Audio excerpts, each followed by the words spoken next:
Evangelho de Jesus Cristo segundo escreveu São Marcos, capítulo 4, versículo 35. E naquele dia, sendo já tarde, disse-lhes: passemos para outra banda. E eles, deixando a multidão, o levaram consigo, assim como estavam no barco, e havia também com ele outros barquinhos. E levantou-se grande temporal de vento, e subiam as ondas por cima do barco, de maneira que já se enchia. E ele estava na popa, dormindo, sobre uma almofada. E despertaram-no, dizendo: Mestre, não se te dá que pereçamos? E ele, despertando, repreendeu o vento e disse ao mar: cala-te e aquieta-te. E o vento se aquietou, e houve grande bonança. E disse-lhes: por que sois tão tímidos? Ainda não tendes fé? E sentiram grande temor, e diziam uns aos outros: mas quem é este que até o vento e o mar lhe obedecem? Que o Senhor possa, meu Pai, com a tua palavra que é viva, que é eficaz, que é mais penetrante do que espadas de dois gumes, que penetra até a divisão da alma, das juntas e das medulas, e que é apta para discernir intenções e pensamento dos corações. Usa-me como um canal, como um vaso, como um instrumento para a honra e para a glória do teu santo e bendito nome. Amém. Quando o texto fala que Jesus estava dormindo no barco, na hermenêutica sempre utilizamos textos para comparar com outros textos. Então lembramos de Jonas. Jonas também, o missionário do Antigo Testamento, dormiu no barco, dormiu no navio. Jonas é um tipo de Cristo na tipologia bíblica. Do mesmo jeito que ele passou alguns dias no ventre do peixe, Jesus Cristo demorou para ressuscitar. Então Jesus e Jonas têm uma aparência na tipologia bíblica. Mas aqui vem a diferença. Jonas estava dormindo, uma consciência morta. Jonas sabia que o que ele tinha feito, que as atitudes que ele estava tomando, que os caminhos que ele estava seguindo, era contrário aos caminhos do Senhor. A consciência de Jesus Cristo era pura. Então aqui nós temos dois tipos de sono: um sono de consciência pesada e perturbada, e um sono de uma mente pura. E tudo que Jesus fazia, ele sabia: eu estou fazendo a vontade do Pai. Quando nós estamos fazendo a vontade do Pai, quando não fugimos dos caminhos do Senhor, quando estamos andando na direção que Deus preparou, nós temos um sono tranquilo, uma consciência tranquila, diferente de Jonas. Qual a diferença do sono de Jonas para o sono de Jesus Cristo? É que Jonas estava provocando uma situação. Jesus Cristo não. Ele é a nossa segurança. É Ele que faz o mar se acalmar. Se você estiver num barco com Jonas, saiba que problemas virão. Mas quem está no barco com Jesus Cristo sabe que ainda que as ondas fiquem furiosas, Deus acalma as tempestades da nossa vida. O versículo 38 fala que Jesus Cristo estava dormindo. Agostinho de Hipona, ou Santo Agostinho, como alguns queiram, ou simplesmente um dos pais e doutores da igreja e do cristianismo. Ele dizia que, embora Cristo estivesse dormindo, literalmente, simbolicamente fala que a nossa fé está dormindo, a nossa fé está adormecida.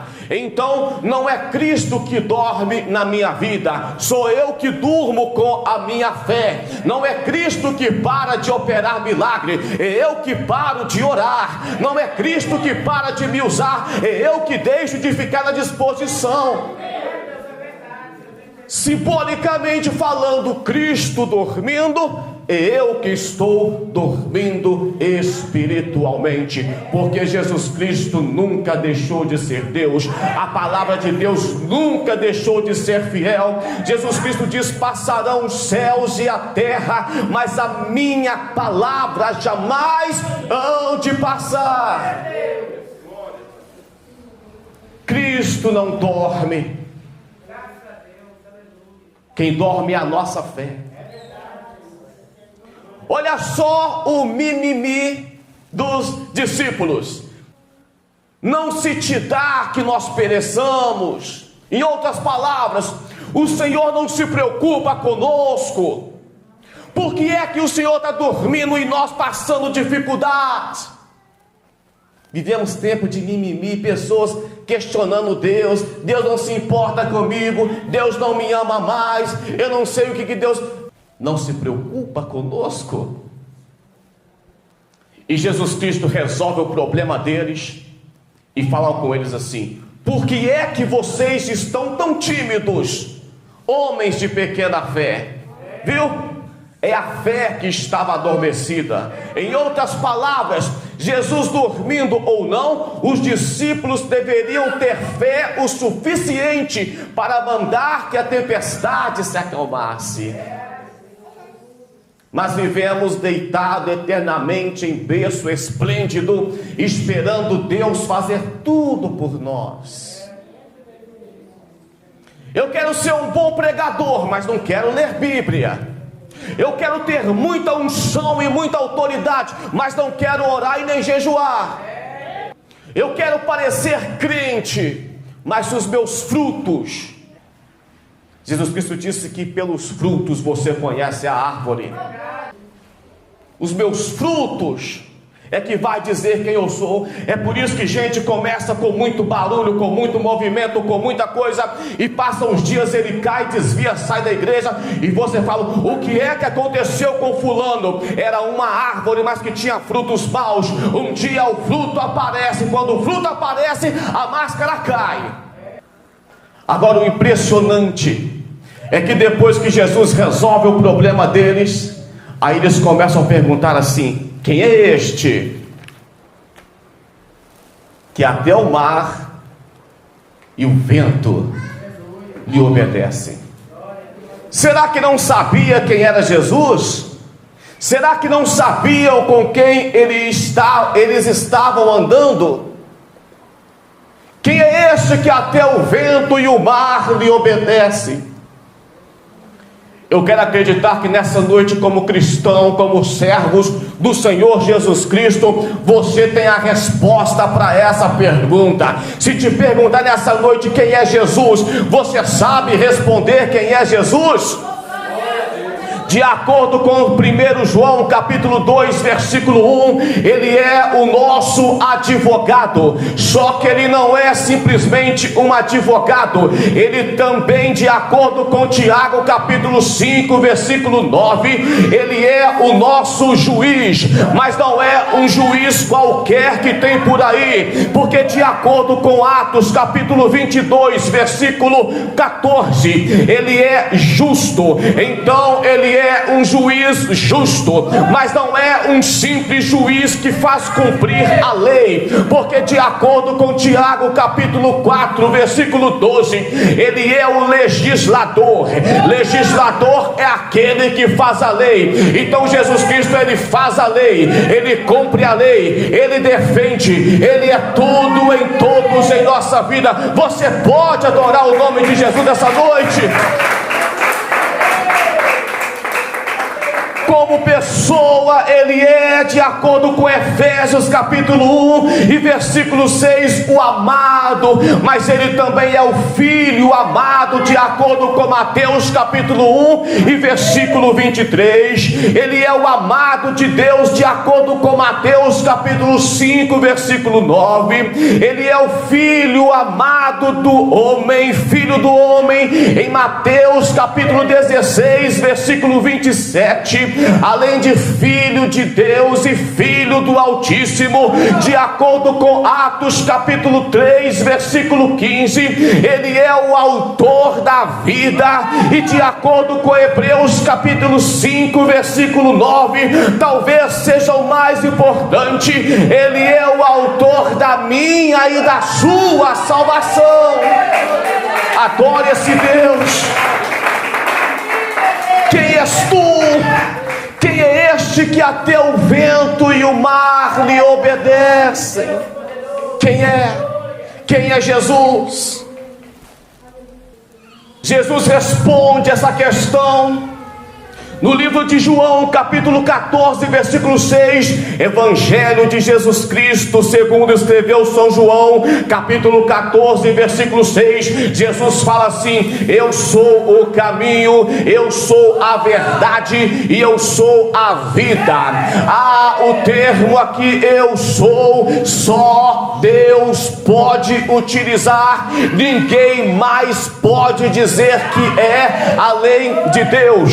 Mas quando ele fala que ele é o caminho, sim, Tiago Melo, ele diz: o mais importante não é o caminho, mas a caminhada. Nós discordamos desse tipo de argumento. Aí vem um tal de Lewis Carroll, um americano, e ele vai dizer o seguinte: se você não sabe onde quer ir, qualquer caminho serve.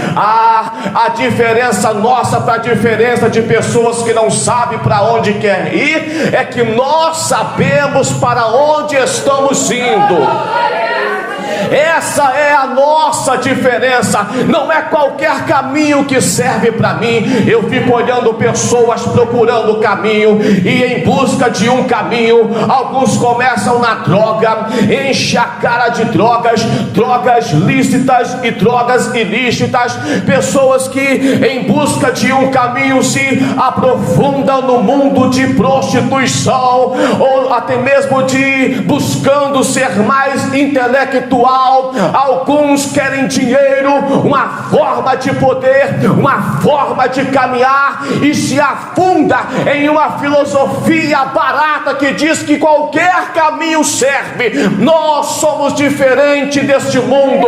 Deus nos chamou para ser sal da terra e luz deste mundo. O único caminho que serve para mim é o caminho de Deus.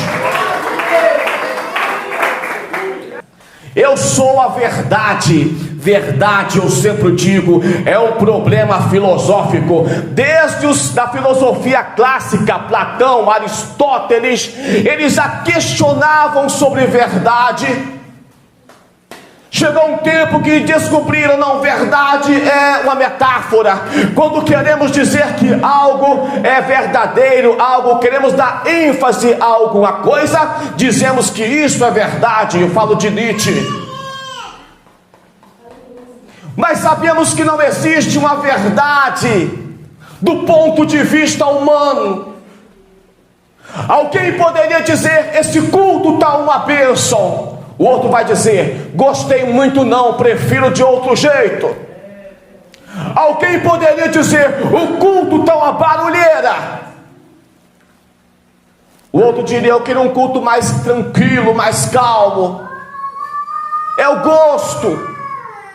Alguém vai dizer: eu acho fulano de tal muito feio. O outro: não, é bonito demais. É o gosto. Salomão, no comecinho da sua vida, escreveu um monte de cartas, apaixonado. E no finalzinho da sua vida ele escreve: foge da mulher.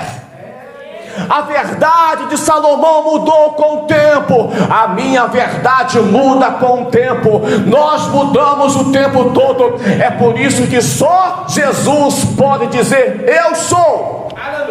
Por quê? Porque eu não era o que eu sou hoje, e amanhã eu não serei o que eu sou, porque eu vou mudando o tempo todo. E se eu não mudar, o mundo muda por mim. As coisas mudam, a tecnologia muda, tudo muda.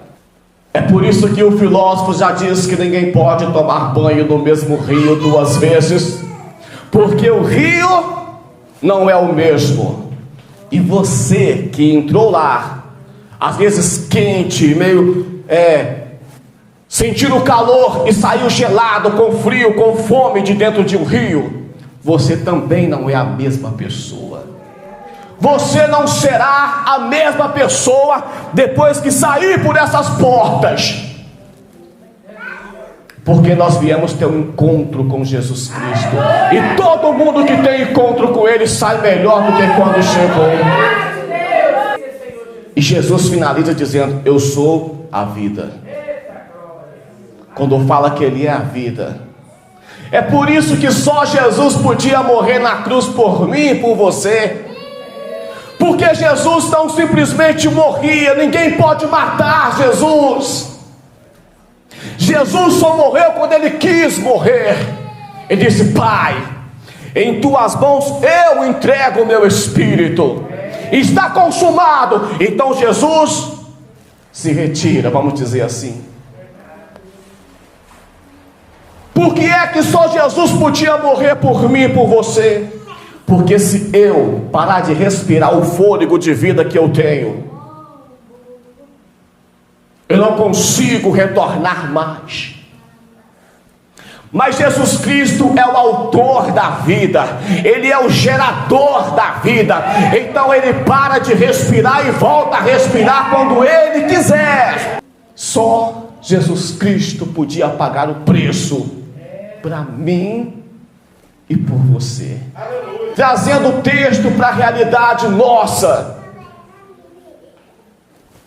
Nós vemos a diferença de fé e de sentimentos.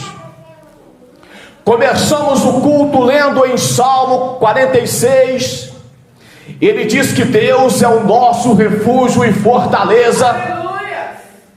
Então nós cantamos, louvamos, declaramos, determina o tempo todo.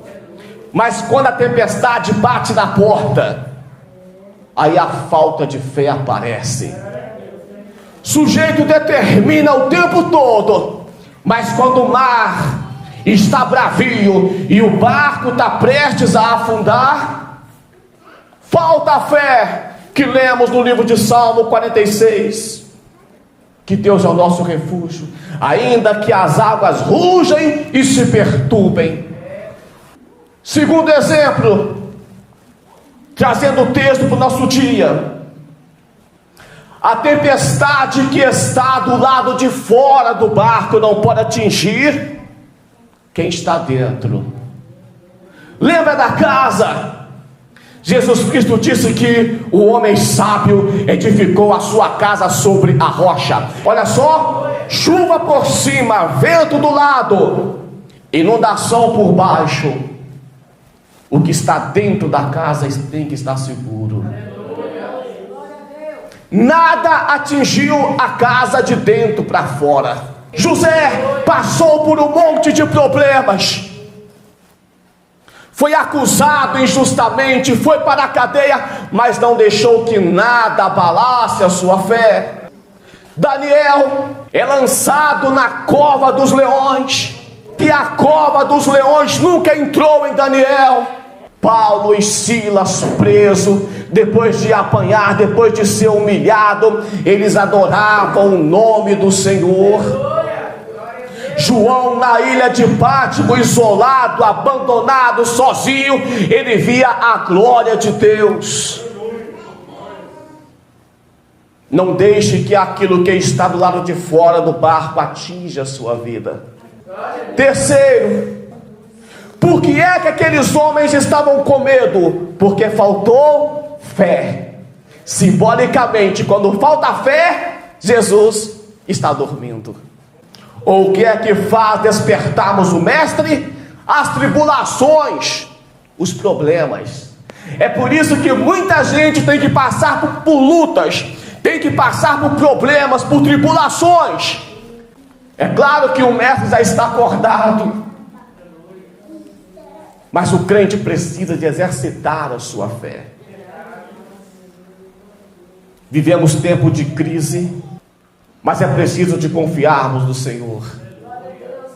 A crise é externa, dentro de nós. É por isso que o apóstolo Paulo diz: temos, porém, um tesouro em vaso de barro, para que a excelência seja não nossa, mas dele.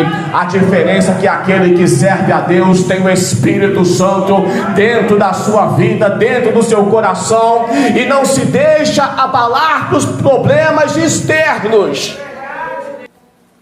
Quando estamos com Cristo no barco, é preciso de termos coragem, é preciso de termos força. É por isso que a palavra de Deus nos diz: não nos deu o Senhor espírito de temor, mas de ousadia. Levanta a sua mão para o céu assim e repete comigo: Senhor meu Deus, eu quero ser um crente mais ousado a partir de hoje, porque o Senhor está no barco comigo.